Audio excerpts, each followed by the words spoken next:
I grew up going to the Jersey Shore every summer. It's where my best memories live. Junk food on the boardwalk, salt in my hair, sand between my toes. But this story isn't about that. The summer I turned 17 was when it all began. My cousin and I were spending the weekend at our family's beach house in Wildwood. We'd always heard weird stories about the old parts of the boardwalk, especially the sections that were closed off or under repair. One night, we got curious, so we snuck down beneath the boardwalk with flashlights, just to see what was really under there. We expected to find trash, maybe some old bottles or beach chairs. We didn't expect to find someone already waiting down there, someone who knew we were coming. It was the first weekend of June, not quite peak season yet, so the boardwalk wasn't packed, but there were still enough tourists during the day to keep the place lively. My cousin Liam and I had been going to Wildwood for years with our family, but this was the first time we were there without adults. His parents let us stay in their beach house alone for the weekend as a sort of early graduation gift. During the day, everything felt normal. We walked the boardwalk, got fries from Curly's, and rode the rides like we always did. That night, though, we got bored.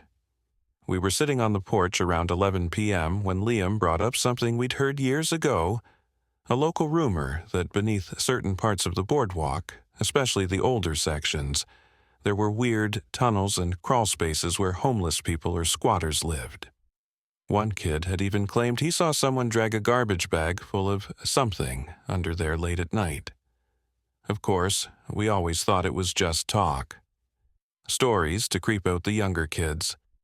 But something about being there without parents, the teenage mix of freedom and recklessness, made us want to see for ourselves. We grabbed our flashlights, threw on hoodies, and walked the 15 minutes to the stretch of boardwalk near the old, closed-down arcade. It was one of the darker areas, with a no trespassing sign blocking a gated side path that led down beneath the wooden planks. The sign didn't stop us. We ducked under the sign and moved down the sandy path that sloped beneath the wooden beams of the boardwalk. The air instantly changed. It smelled like wet wood, rust, and something sour that I couldn't place. Our flashlights cut through the darkness in sharp cones, but the beams above us groaned occasionally from the footsteps of late-night stragglers walking the boardwalk above. There were discarded beach chairs, crushed soda cans, even an old mattress partially buried in sand. For the most part, it was what you'd expect, a graveyard of things people didn't care to retrieve. We were about to turn back when Liam froze, shining his light into the far left corner where the sand met a support beam. "Do you see that?" he whispered. I followed his beam and saw it too, a shape maybe 20 feet away, half obscured by a bent metal fence. It looked like a pile of blankets at first, until it shifted. Something, or someone, was crouched in the darkness. I saw the outline of a human figure, very still, but definitely breathing. It wasn't sleeping, it was just watching us. We backed up slowly. Liam whispered, "Hey, we're just leaving." "We didn't mean to bother you." No response, but the figure leaned forward just slightly, and what little light hit its face revealed skin smeared with dark grime, and a grin. Not just any grin, the kind you make on purpose to show all your teeth. We didn't wait around for anything else. We turned and ran. We sprinted out from under the boardwalk and didn't stop until we were back near the lifeguard station. Liam was pale and pacing, muttering about calling the cops. But I told him, what would we even say? "There's a creepy guy sitting under the boardwalk?" They'd probably just write it off as a vagrant. Still, we couldn't shake the image of that grin. We decided to hang around the beach for a bit longer, mostly to cool off and convince ourselves it wasn't as bad as we thought. Maybe the guy was just high or playing some stupid prank. We tried to laugh about it, but around midnight, as we sat on a bench near the edge of the sand, Liam nudged me and whispered, "Don't turn around." Naturally, I turned. The figure was standing at the entrance to the boardwalk path, maybe 30 feet away. Same hunched posture, same unnatural stillness. But now, he was holding something. I couldn't make it out. It looked long and thin, maybe a stick, or worse, a pipe. And he was just standing there. No movement, no words, just watching. We bolted, again. This time, all the way back to the beach house. Slammed the door, locked everything, even blocked the sliding doors with chairs.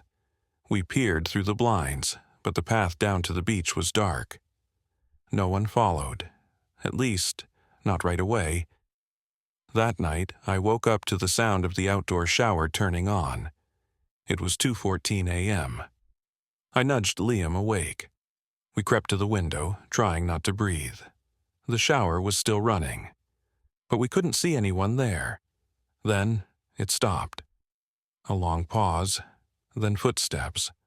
Slow, crunching footsteps in the sand, approaching the side of the house. And that's when we heard it. Right outside the window, that same voice, low and raspy. "You boys still exploring?" I don't know what possessed me, but I yanked open the blinds, just for a split second. He was standing directly under the window, eyes wide, mouth split in that same eerie grin. He had something metal in his hand. A crowbar. I jumped back so hard I fell over the coffee table. Liam grabbed my arm, already dialing 911. We barricaded the hallway with furniture and grabbed a kitchen knife. Not that it would have helped much if the guy forced his way in. We could hear him moving around the house, circling it, testing windows. Then he started knocking. Tap, tap, tap. In a slow, rhythmic pattern, not on the front door. On the sliding glass door in the back, the one that looked out over the dunes, the one with a broken lock. We held our breath. The 911 dispatcher stayed on the line, telling us police were 5 minutes out. But 5 minutes is a long time when someone is trying to break in. The knocks got louder. Then, silence. I leaned in, peering toward the back of the house. Crack. Glass shattered. We ran into the hallway, slammed the bedroom door, and pushed the dresser in front of it. Outside, we heard heavy, slow footsteps, and then the creak of the bedroom floorboards. He was inside the house. Just as I thought we were screwed, we heard shouting. Then sirens. Flashing blue and red lights flooded the front yard. Then silence again. And then the sound of someone running. Fast. Through the back door and into the night. The police found muddy footprints in the living room and the shattered remains of the sliding door, but no sign of the man. They combed the area and found something buried under the boardwalk. A torn duffel bag filled with zip ties, rope, and what looked like surgical gloves. They said it wasn't the first time someone had reported seeing a suspicious person along that beach. But he always vanished before anyone could catch him. Liam and I packed up and left the next morning. I haven't been back to that beach since. Sometimes, late at night, I still hear that voice, low and raspy, echoing in my mind. "You boys still exploring?" I never thought something as peaceful as a night swim could turn into one of the scariest moments of my life. This happened last May, just before Memorial Day weekend. My best friend and I were staying at his family's beach house in North Carolina, the kind that sits right along the dunes with nothing but sand and ocean behind it. One night, we decided to take a swim around midnight. The moon was bright, the waves were calm, and no one else was around. But while we were floating in the shallows, we noticed something, or someone, standing in the water, maybe 30 feet out. Not moving, not making a sound, just staring. We tried calling out. No response. We thought maybe it was driftwood, until it started walking toward us. It was the weekend before Memorial Day, and my best friend Tyler had invited me to his family's beach house on the Outer Banks of North Carolina. His parents owned a cozy two-story house that backed directly onto the beach. No neighbors for about half a mile in either direction. It was the kind of place that felt like your own little world. No streetlights, no crowds, just sand, sea, and sky. During the day, we swam, grilled burgers, and played music on the deck. At night, we'd stay up late watching movies or just sitting outside with beers, listening to the waves. That particular night, the air was warm and still, and the moon was full. Around midnight, Tyler suggested we go for a quick swim to cool off before bed. I was hesitant. I'm not a big fan of the ocean at night, but the water had looked so calm, and there wasn't a single cloud in the sky. We grabbed a couple of towels, kicked off our shoes, and walked barefoot across the cool sand toward the surf. The beach was empty and silent, aside from the rhythmic crashing of waves. Everything about it felt peaceful, until it didn't. We were maybe 10 feet from the shoreline when Tyler stopped walking and grabbed my arm. "Dude, do you see that?" he whispered. I followed his gaze, squinting at the waterline. At first, I thought it was a rock or driftwood, but then it moved, just slightly. Standing right in the shallow tide was a man. He was maybe 30 or 40 feet away from us, barely lit by the moon. His silhouette was still, perfectly still. No movement, no shifting, not even the sway you'd expect from standing in the surf. He was facing the ocean, not us, just standing there, ankle deep in the water like a statue.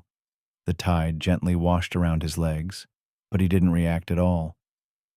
"Probably just some night swimmer," I said, trying to brush it off, but I couldn't ignore the unease creeping into my chest. Something felt off. We waited, watched, but the man didn't move, not even a twitch. Then Tyler said something I'll never forget. "If he's swimming, why are his clothes still dry?" I hadn't noticed it before, but he was right.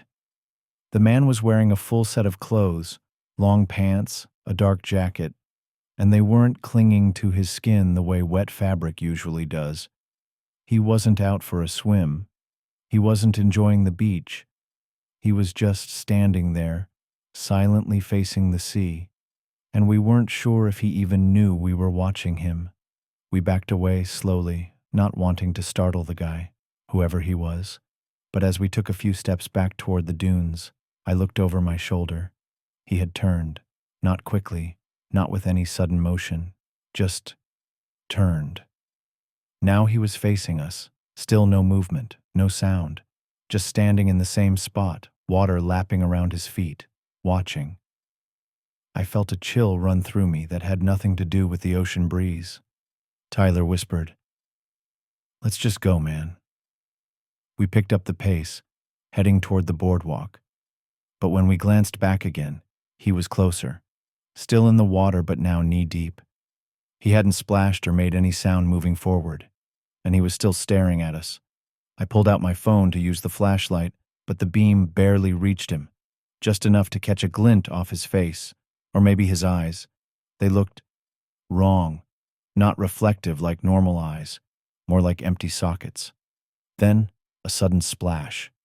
We both spun around. Now he was out of the water, on the beach, walking toward us. Slow, steady steps, arms at his sides, still no expression, no talking, just that relentless walk, like he was following some silent command to get closer. We didn't wait any longer. We ran. We sprinted across the sand like our lives depended on it. We didn't stop running until we hit the wooden steps of the boardwalk, hearts pounding and lungs burning. But something made me look back one last time. He was at the edge of the dunes now, halfway between the shoreline and the houses, just standing again, perfectly still under the faint orange glow of a flickering beach lamp. Only this time, his head was tilted, not in a confused way. It was more like curiosity or hunger. I don't know how else to describe it, but it made my stomach twist. We made it back to the beach house and slammed the door shut behind us. I locked everything, doors, windows, even the sliding glass one that faced the water. Tyler was shaking. He wasn't even pretending to be the tough guy anymore. We stayed up the rest of the night, glued to the couch, lights on, listening for any sound. For hours, it was silent. But sometime just before dawn, I heard it. 3 knocks, software deliberate, coming from the back door, the one that faced the ocean. I didn't look. I couldn't. I was frozen, barely breathing. We just waited until the sun came up and light spilled into the room. When we finally opened the door that morning, no one was there. But there were footprints, bare feet, wet sand, leading right up to the door, and none going back. We left that beach house a day early. Didn't bother explaining much to our friends, just said we weren't feeling well and needed to head home. Tyler barely said a word the entire drive back. For a while, I tried to rationalize it. Maybe it was some creep messing with us. Maybe we imagined more than what was really there. But that's the thing. I've never imagined that clearly before. A few weeks after we got home, I randomly checked Google Maps out of curiosity. Just wanted to look at that stretch of beach again. Maybe even prove to myself it was just a weird prank. I zoomed in on satellite view, clicked on one of those 360-degree street images of the beach, and I swear to God, in the shot standing near the water's edge is a figure, blurry, almost featureless, but unmistakable, standing there in the tide, looking right at the camera. I haven't been back to the ocean since, and sometimes, when it rains at night and the wind hits just right, I swear I can hear waves crashing and someone knocking.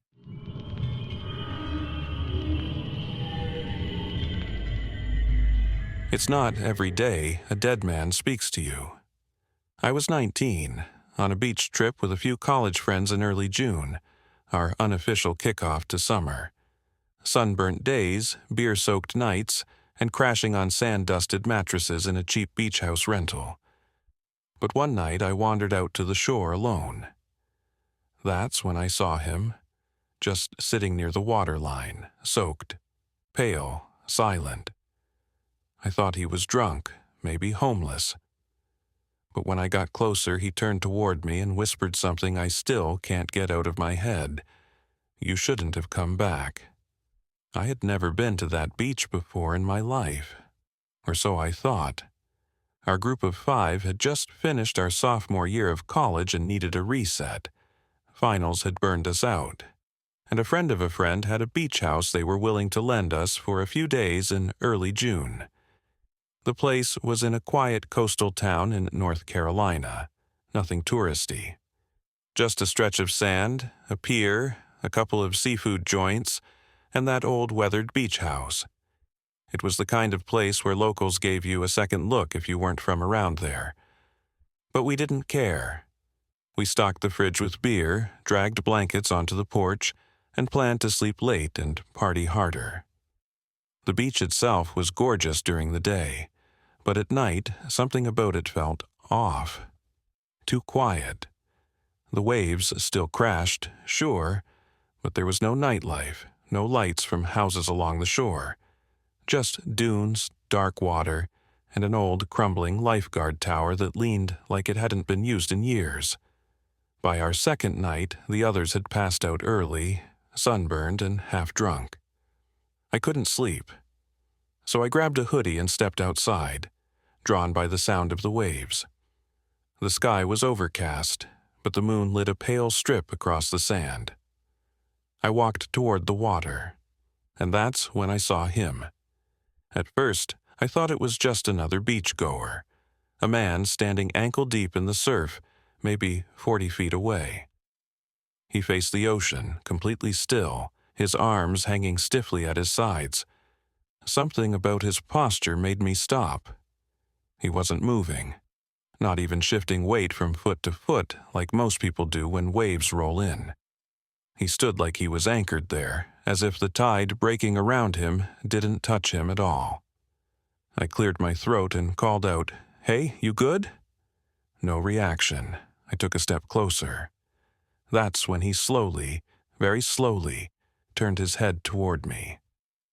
The rest of his body didn't move, just the neck, creaking like it hadn't turned in years. The moonlight caught his face and my stomach dropped. His skin looked bloated, wet and pale, like he'd just been pulled from the water. His eyes were wrong, too.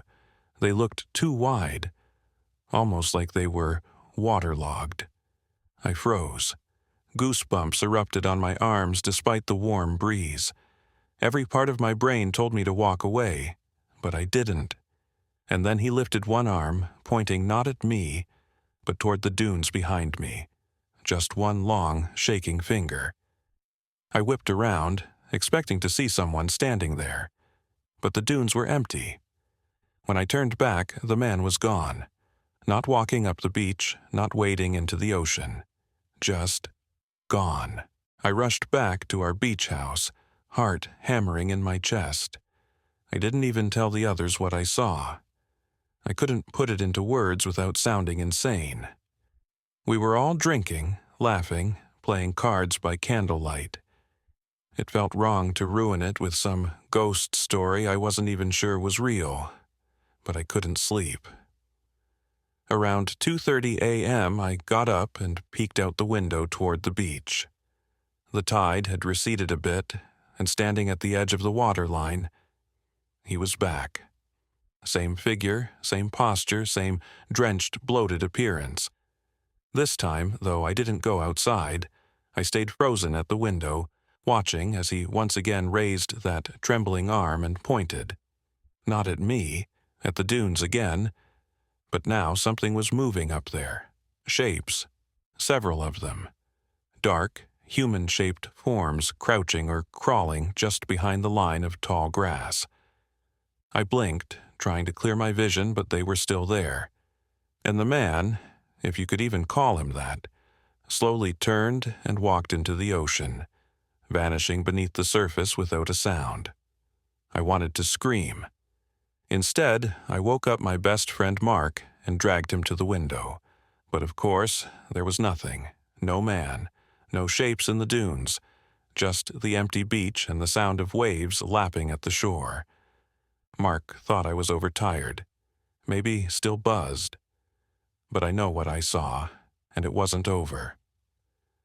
The next evening, the power went out. No storm, no warning. The lights just blinked once and died. The beach house plunged into silence, except for the wind rattling the windows and the rhythmic crash of waves outside. My phone was at 8%. Everyone else was drunk again. I was completely sober. Around 1 a.m., I heard it. Footsteps on the deck outside, slow, wet, heavy. I crept toward the front door, heart pounding, and peeked through the peephole. At first, I saw nothing. Then a shape, rising up, slowly, just beyond the wooden railing. It was him. Water poured off his clothes, pooling beneath his feet. His skin looked bloated, like it had been submerged too long. His eyes were milky white, but they locked onto mine. And then he spoke. Not with his mouth. I don't even think it moved. The words just appeared in my head, like a thought that didn't belong to me. Don't go into the dunes. Don't follow their voices. And then he was gone. Not vanished. Just turned and sank through the deck, like water down a drain. I stood there for 10 minutes, shaking. That night, I convinced everyone to sleep upstairs with the doors locked. I didn't explain. I couldn't. I just knew. Something out there was watching. And whatever was in those dunes wasn't human. We left the beach house the next morning. No breakfast, no goodbyes. Just packed up and drove the 3 hours back home in silence. I never told my friends what I saw, but I did some digging. That area, the dunes near the house, used to be a private burial ground, long before the beach houses were built. Local legend says a man drowned near the rocks in the 1920s trying to rescue children who had wandered into the surf during a full moon. The kids' bodies were never recovered, but people still hear their voices on quiet nights, laughing, crying, calling strangers to come closer. Some say the man still watches over the shoreline, warning those who will listen. The rest? They're just added to the count. I haven't been back to that beach since. I don't even swim in the ocean anymore. Because when the tide rolls in late at night, and the wind howls across the dunes, I remember his voice, clear as ever. Don't follow their voices. And I still wonder, what would have happened if I had?